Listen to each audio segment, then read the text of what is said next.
তপস্যাকালের তৃতীয় সপ্তাহ সোমবার। রাজাবলীর দ্বিতীয় গ্রন্থ 5 অধ্যায়, পদ সংখ্যা 1 থেকে 15। ইসরায়েল দেশে অনেক কুষ্ঠ রোগী ছিল, তবুও তাদের কাউকে সারিয়ে তোলা হলো না। সারিয়ে তোলা হলো শুধু সিরিয়ার সেই নামানকেই।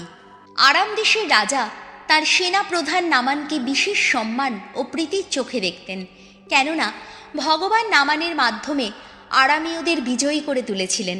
কিন্তু এই বীর যোদ্ধা কুষ্ঠ রোগে ভুগছিলেন। এক সময় লুট করার জন্য হানা দিয়ে আরামীয়রা ইসরায়েল দেশ থেকে একটি কম বয়সী মেয়েকে বন্দি করে এনেছিল। মেয়েটি নামানের স্ত্রীর সেবায় নিযুক্ত ছিল। সে একদিন তার কর্ত্রীকে বলল, আহা, কর্তাবাবু যদি সামারিয়া নগরের প্রবক্তার কাছে একবার যেতেন, তবে তিনি নিশ্চয়ই তার কুষ্ঠ রোগ সারিয়ে তুলতেন। ওই ইসরায়েলীয় মেয়েটি যা বলেছে, নামান তখন রাজার কাছে গিয়ে তা জানালেন।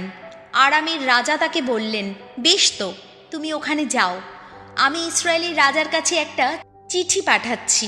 তখন নামান রওনা হলেন। তিনি সঙ্গে নিলেন 10 টালেন্ট রূপো, 10,000 শেকেল সোনা আর 10 প্রস্থ পোশাক। তিনি গিয়ে ইসরায়েলের রাজার হাতে সেই চিঠিখানা দিলেন।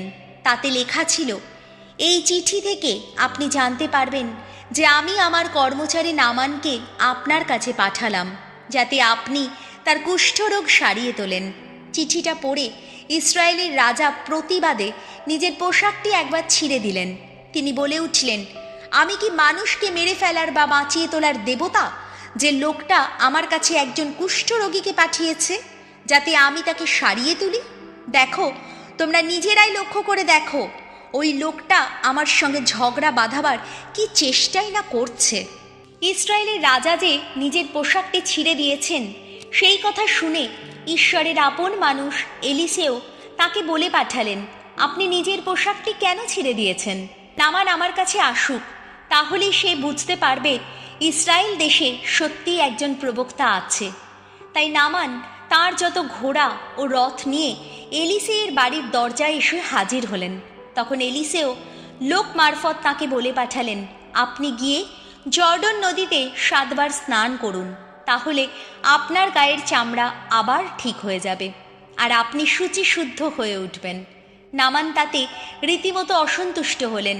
সেখান থেকে চলে যেতে যেতে তিনি বলতে লাগলেন, আমি তো ভেবেছিলাম তিনি নিশ্চয়ই বেরিয়ে আসবেন এবং আমার সামনে দাঁড়িয়ে তাঁর ঈশ্বর ভগবানের নাম স্মরণ করবেন। তারপর দূষিত জায়গাটির ওপর আলতো করে হাত বুলিয়ে তিনি আমার কুষ্ঠরোগ সারিয়ে দেবেন। দামাস্কাসের আবানা ও ফারপার নদীর জল কি ইসরায়েল দেশের সমস্ত জলধারার চেয়ে ভালো নয়? আমি কি শুচিশুদ্ধ হবার জন্যে ওই দুটি নদীতেই গিয়ে স্নান করতে পারি না? তাই তিনি উল্টো দিকে ঘুরে প্রচণ্ড রাগ নিয়ে সেখান থেকে চলে গেলেন। কিন্তু তার লোকজনেরা তার কাছে এসে বলল, শুনুন হুজুর, ওই প্রবক্তা যদি শক্ত কিছু কাজ করতে বলতেন, আপনি কি তা করতেন না? তাহলে তিনি যখন শুধু এইটুকু বলছেন, স্নান করো, তুমি শুচিশুদ্ধ হয়ে উঠবে, তখন তা করাই কি আরও উচিত নয়? তাই নামান ঈশ্বরের আপন মানুষটির কথা মতো উপত্যকায় নেমে গিয়ে জর্ডন নদীর জলে 7 বার ডুব দিলেন। তাতে তার গায়ের চামড়া আবার একটি বাচ্চা ছেলের চামড়ার মতোই হয়ে উঠল। শুচিশুদ্ধ হয়ে উঠলেন তিনি। তখন তিনি তার গোটা দলবল নিয়ে ঈশ্বরের আপন মানুষটির কাছে আবার ফিরে এলেন। সেখানে এলিসের সামনে দাঁড়িয়ে তিনি বললেন, এবার আমি বুঝতে পেরেছি, শুধু ইসরায়েল দেশে ছাড়া সারা পৃথিবীতে আর কোথাও দেবতা বলতে কেউই নেই। প্রভুর বাণী। শ্যাম সঙ্গীত ধুয়ো। পরমেশ্বর, ওগো জীবনেশ্বর, তোমারই জন্যে তৃষিত আমার প্রাণ, জলস্রোতের জন্যে ব্যাকুল যেন হরিণীর মতো, ওগো ঈশ্বর, তোমারই জন্যে ব্যাকুল আমার প্রাণ। পরমেশ্বর, আহা জীবনেশ্বর, তারই জন্যে তৃষিত আমার প্রাণ।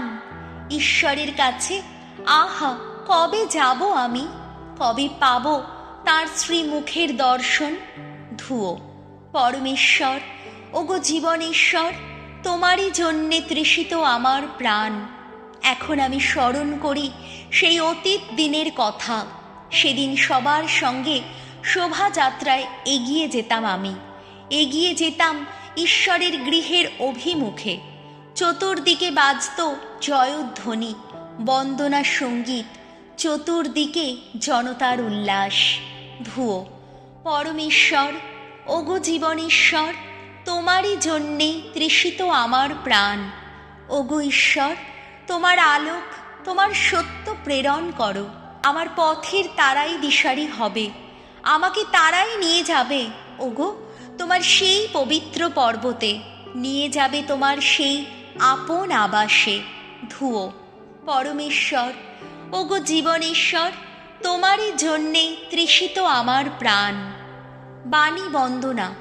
হে খ্রিস্ট, হে করুণা ঘন, নমো হে, নমো হে। ভগবানই আশা আমার, প্রাণের আশা আমার, তাঁর বাণীতেই আস্থা রেখেছি আমি।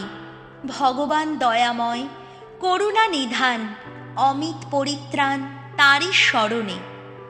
লুক রচিত মঙ্গল সমাচার, 4 অধ্যায়, পদ সংখ্যা 24 থেকে 30। প্রবক্তা এলিও ও এলিয়েসের মতো যিশুকে শুধু ইহুদি জাতির মানুষদের কাছে নয়, অন্য জাতির মানুষদের কাছেও পাঠানো হয়। প্রভু যিশু তখন নিজের জন্মস্থান নাজারেত ফিরে এসেছেন। একদিন তিনি সমাজগৃহে সমবেত লোকদের কাছে এই কথা বললেন, আমি তোমাদের সত্যিই বলছি, কোনো প্রবক্তাই নিজের দেশে কখনো স্বীকৃতি পান না। সত্যি সত্যিই বলছি, প্রবক্তা এলিয়ের সময় যখন 3.5 বছর ধরে আকাশ থেকে এতটুকুও বৃষ্টি পড়েনি, যখন সারা দেশ জুড়ে ভীষণ দুর্ভিক্ষ হানা দিয়েছিল, তখন তো ইসরায়েল দেশে অনেক বিধবা ছিল। তবুও এলিও প্রেরিত হলেন তাদের কারো কাছে নয়, বরং সিদোন অঞ্চলে সারেপ্তা শহরের একজন বিধবারই কাছে।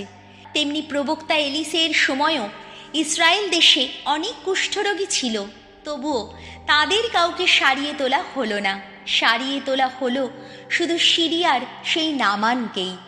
এই কথা শুনে সমাজগৃহে উপস্থিত সকলেই ক্ষেপে উঠল। সঙ্গে সঙ্গে উঠে গিয়ে তারা যিশুকে ঠেলতে ঠেলতে শহর থেকে বের করে দিল। নাজারেত যে পাহাড়ের ওপর গড়ে উঠেছিল, তারা যিশুকে সেই পাহাড়ের একটা খাড়া জায়গার ধারে নিয়ে গেল। তারা চেয়েছিল সেখান থেকে তাকে নিচে ফেলে দেবে। তিনি কিন্তু তাদের মাঝখান দিয়ে সোজা হেঁটে গিয়ে সেখান থেকে চলে গেলেন। এই হলো প্রভু যিশুর মঙ্গল সমাচার।